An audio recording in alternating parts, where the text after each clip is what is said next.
বিএনপির ভারপ্রাপ্ত চেয়ারম্যান জনাব তারেক রহমানের নির্দেশে মাহে রমজান উপলক্ষে গরিব দুস্থ অসহায়দের মাঝে ইফতার বিতরণ। রাশেদ হোসেন স্বপনের প্রতিবেদনে বিস্তারিত। শেরেবাংলা নগর থানা ছাত্রদল উপস্থিত ছিলেন ঢাকা মহানগর উত্তর বিএনপির ১ নং সিনিয়র সদস্য সাবেক সফল কমিশনার,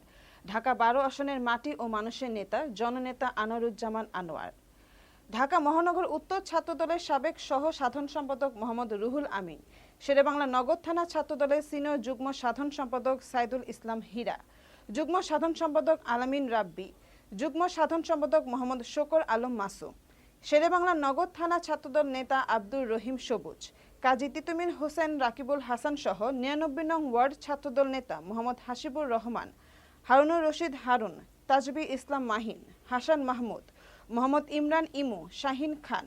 মামুন হাসান, শাওন খান, মেহেদি হাসান সহ শেরেবাংলার নগর থানা ছাত্রলোক ও ৯৯ নং ওয়ার্ড ছাত্রদলের সকল নেতৃবৃন্দ উপস্থিত ছিলেন।